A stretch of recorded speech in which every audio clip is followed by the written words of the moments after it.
Kalau kita menjadi pemimpin, maka kita harus menjadi pemimpin bagi semua agama, semua golongan, semua etnis, dan bagi semuanya. Assalamualaikum warahmatullahi wabarakatuh. Salam sejahtera bagi kita semua. Yang sungguh saya hormati Ketua Umum Perhimpunan Inti, Bapak Teddy Sugianto yang terhormat. Malam ini saya bertemu banyak sekali teman-teman lama, Pak Didi Darwis, yang saya kenal mungkin sudah lebih dari 20 tahun lebih, Pak Bambang Sunarko, demikian juga Pak Budi Anu Wibowo, Ketua Matakin, Bapak Ibu dan saudara-saudara sekalian yang tidak bisa saya sebutkan satu persatu, saya mohon maaf untuk itu.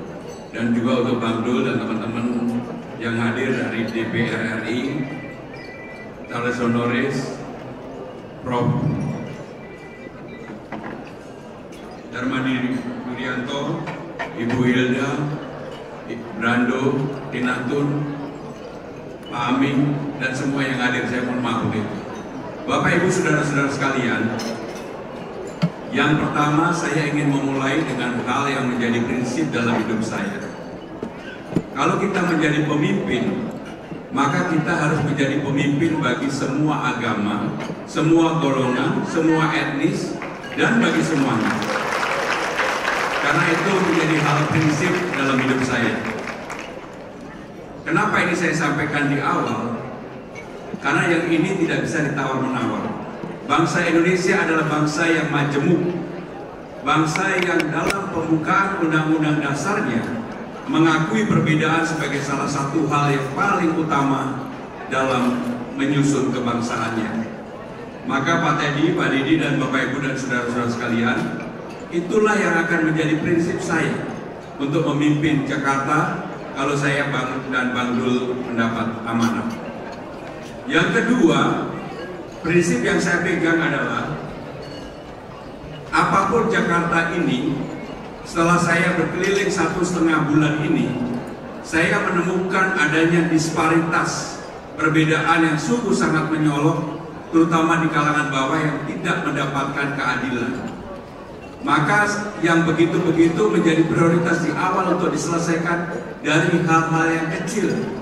Mereka tidak mendapatkan apa yang disebut dengan kartu Jakarta Sehat, kartu Jakarta Pintar, kartu lansia, Dasawisma, Jumantik, dan sebagainya.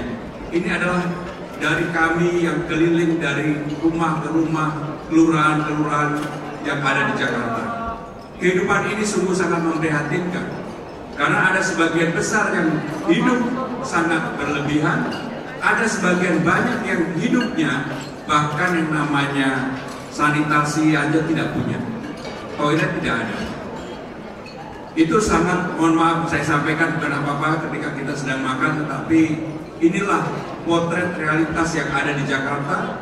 Saya selama 25 tahun di pemerintahan, membuat kebijakan, tidak pernah tahu secara detail di lapangan. Hari ini, inilah yang membuat semangat saya, betul-betul ingin memenangkan pertarungan ini karena saya ingin melakukan perubahan yang jujur dan adil dari bawah. Tetapi yang tidak kalah pentingnya, dunia usaha ini juga harus dijamin. Tidak boleh ada perilaku intervensi, kemudian juga korupsi. Kalau bapak-bapak melihat jejak diri saya sebagai 25 tahun sebagai pejabat, saya pernah menjadi sekretaris Presiden Megawati ketika Ibu Mega menjadi presiden. 2 periode menjadi menteri sekretaris kabinet, penjaga utamanya dapurnya presiden. Pernah menjadi pimpinan DPR. Dalam sejarah panjang saya, menjaga nama baik itu adalah hal yang utama. Dan saya yakin, saya kenal lama Pak Budi, saya kenal Pak Didi dan Pak Teddy, Pak Bambang Sunarko, dan semua yang hadir pada malam hari ini, bagi saya itu adalah hal prinsip. Tetapi kita juga harus memberikan kepastian dan kemudahan bagi siapapun yang akan berusaha di Jakarta. Karena kami tahu begitu banyak persoalan di Jakarta yang timbul dan ada karena pemimpin tidak berani mengambil keputusan. Contohnya, Persoalan Kampung Bayam akibat ekses dari JIS, Jakarta International Stadium. JIS ini dibebaskan lahannya sejak zaman Pak Harto 1992. Kemudian pada tahun 2001 ketika Ibu Mega menjadi presiden, saya menjadi sekretaris beliau dan dokumennya ada, saya mau menyiapkan pada waktu itu. Karena krisis moneter, maka bagi petani yang ada di JIS di Kampung Bayam dibolehkan untuk bertani di daerah itu. Sebenarnya bersifat temporary. Tetapi ini terus berlanjut. Pada tahun 2013 penyelesaian pembebasan lahan dilakukan oleh Pak Jokowi ketika beliau menjadi gubernur. Tahun 2022 tanggal 20 Oktober sebelum Mas Anies turun, dikeluarkanlah pergub untuk kepada 130 KK. Padahal di sana ada 133 KK, hanya beda 13 KK. Belum terselesaikan dan sampai hari ini tidak terselesaikan. Akibat itu akumulasi dari persoalan menjadi berlarut-larut. Banyak sekali contoh-contoh seperti itu. Sebenarnya apa yang disampaikan, ditinggalkan oleh Mas Anies sudah cukup baik. Hanya memang yang namanya JIS itu belum selesai. Yang namanya infrastruktur untuk ke JIS harusnya KRL-nya 30 menit sekali, minimum 5 menit sekali. Kemudian juga LRT-nya diselesaikan. Dan yang paling penting adalah MRT-nya begitu mentok ke Ancol, bukan ke kiri ke Marina saja, tetapi harusnya juga ke kanan masuk ke JIS, di bawahnya Stadion JIS, kemudian sampai dengan Tanjung Priok. Kalau itu dilakukan, yang namanya JIS menjadi legacy baru. Maka saya tidak pernah melihat siapa yang menyelesaikan itu. Bagi saya hal yang baik yang diselesaikan oleh Mas Anies, oleh Pak Ahok, oleh Bang Foke, oleh Sutioso tetap harus dilanjutkan dan disempurnakan. Salah satu contoh dulu daerah yang disebut dengan Haram Jada oleh Pak Ahok diperbaiki menjadi ruang terbuka hijau bagi anak yang baik. Tapi begitu berganti pemimpin tidak dilanjutkan. Kalau lihat sekarang Kalijodo menjadi kembali seperti dulu, walaupun remang-remangnya sudah tidak ada. Maka Pak Teddy, saya kalau mendapatkan amanah, saya akan melakukan apa yang baik yang ditinggalkan Anies Baswedan, Ahok, Foke, Sutioso, kami akan lanjutkan. Dan saya tidak malu mengatakan secara terbuka, ini adalah hasil karya mereka. Karena menjadi pemimpin Jakarta nggak boleh egois. Nggak mungkin Jakarta itu hanya dapat diselesaikan dalam satu periode oleh gubernur yang bersangkutan. Tetapi selain di awal tadi saya sampaikan, untuk melakukan pemikiran-pemikiran kecil yang harus diselesaikan, sebagai gubernur Jakarta juga harus ada pemikiran-pemikiran besar untuk merubah Jakarta, landscape Jakarta saat ini. Apa yang akan kami lakukan kalau saya mendapatkan amanah? Salah satunya, problem utama di Jakarta adalah masalah perumahan, housing. Kebetulan 3 minggu yang lalu saya nonton film diajak anak saya. Judulnya adalah Home Sweet Loan. Itu mengganggu pikiran saya secara pribadi. Saya mencari jalan keluar. Masa nggak ada sih di Jakarta? Dulu Mas Anies menggagas yang namanya DP 0%. Persoalan di Jakarta adalah lahan, pembebasan lahan. Kalau ada calon gubernur mengatakan akan membuat stadion baru tanpa proses pembebasan lahan, nggak mungkin. Karena JIS aja dari tahun 1992 nggak selesai. Maka untuk itu saya berpikir mencari terobosan baru, belajar dari negara-negara yang sudah maju, di Shanghai, di Beijing, di New York, dimanapun. Apa gagasannya? Ada yang namanya kantor kecamatan, ada yang namanya kantor kelurahan, ada namanya sekolah, ada namanya puskesmas. Semua ini lahan yang dimiliki oleh negara, oleh pemerintah. Kantor kecamatan luasnya rata-rata 5.000 sampai 8.000 meter square. Sekolah di Blok S hampir 1 hektar. Sekarang sekolah itu muridnya terbatas sekali. Maka apa yang harus dilakukan? Kalau saya menjadi gubernur, saya akan memulai hal yang baru yang berani dan bisa dilakukan. Kerjasama antara pemerintah bersama developer, pengembang, mengembangkan lahan-lahan yang dimiliki oleh pemerintah dalam ini, misalnya kantor kecamatan Taman Sari. Sebagai contoh, kantor kecamatan Taman Sari kita buat mewah, megah, lantai 1, 2, 3, yang total luasnya lebih luas ketika kantor itu dimiliki, kecamatan itu dimiliki oleh mereka, termasuk parkirnya. Tetapi lantai 4, lantai 5 kita buat yang disebut dengan co-working space. Siapa saja bisa berkantor di tempat itu, terutama anak-anak muda, Gen Z dan Gen milenial begitu. Lantai 6, 7, 8 sampai seterusnya tergantung daerahnya untuk hunian.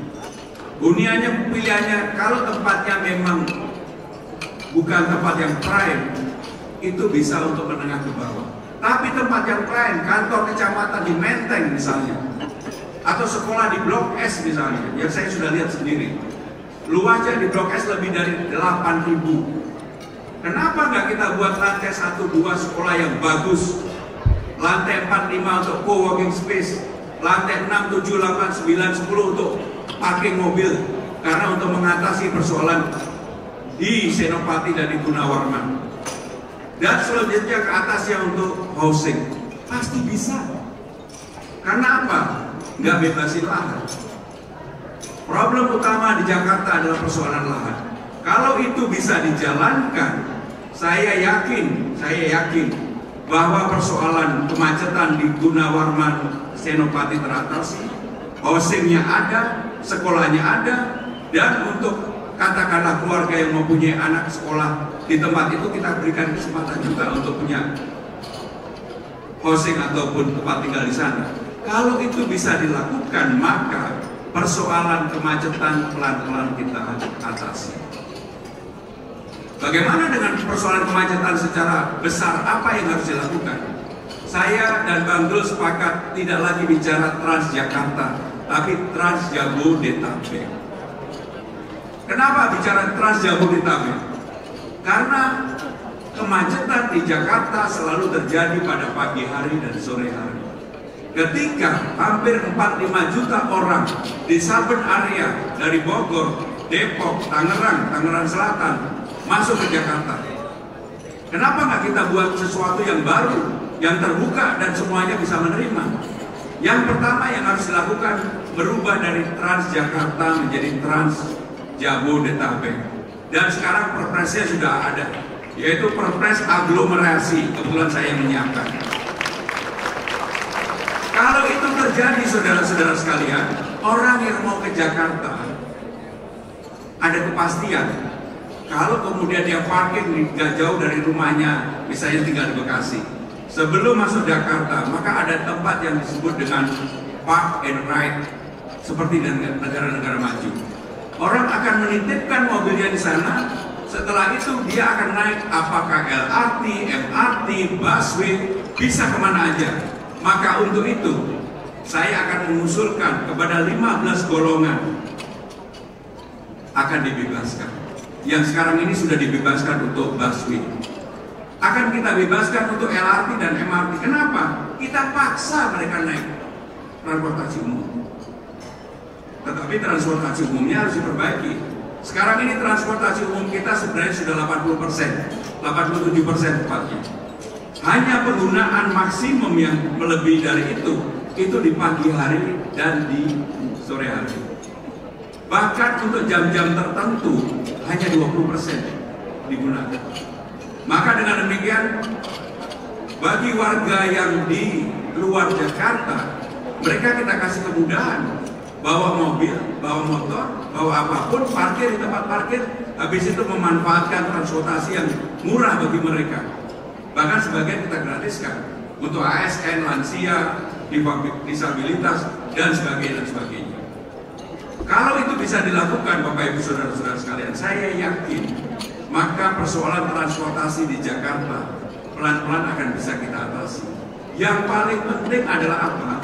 Ada kepastian, kenyamanan orang menggunakan transportasi umum.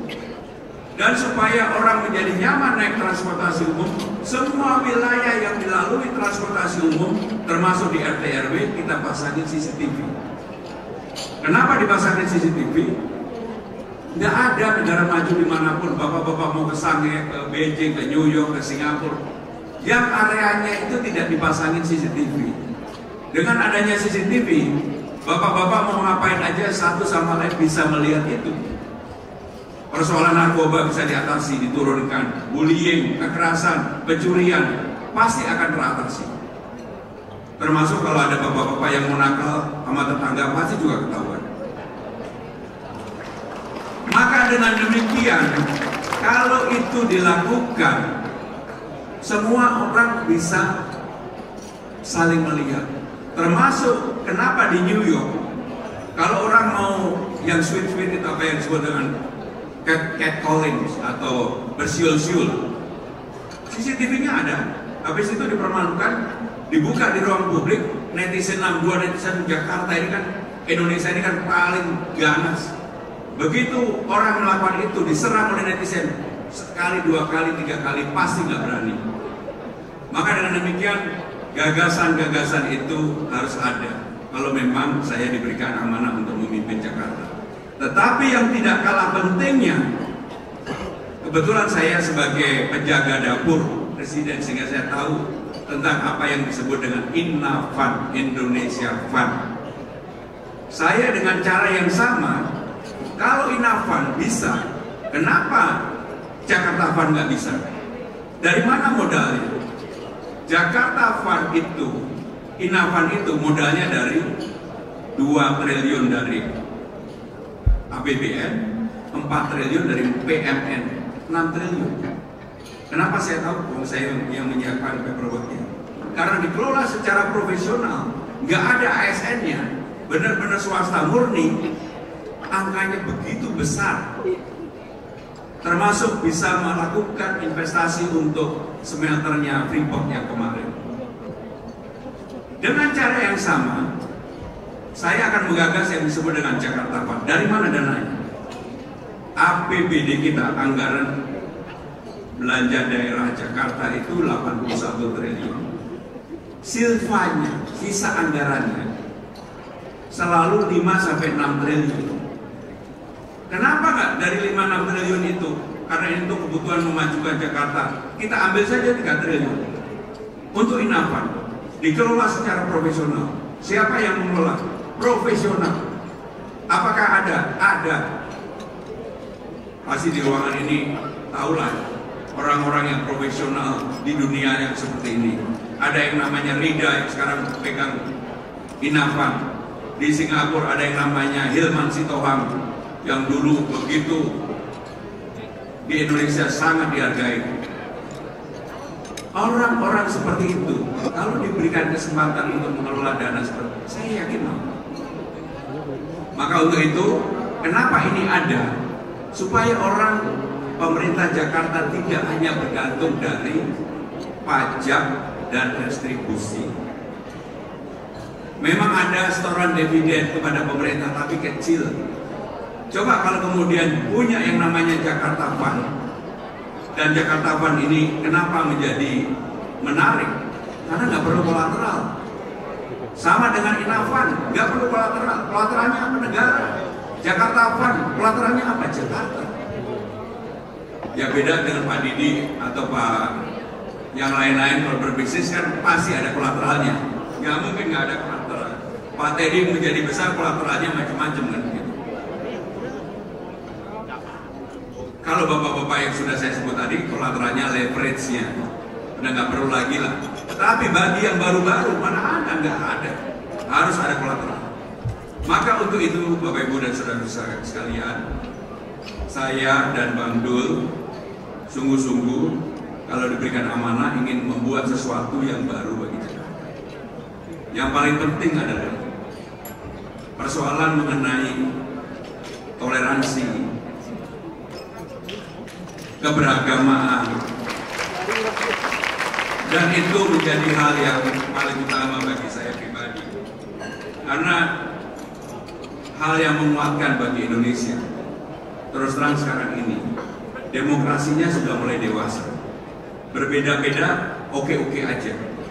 Tetapi yang harus dijaga dengan baik, hal yang menyangkut toleransi dan keberagaman.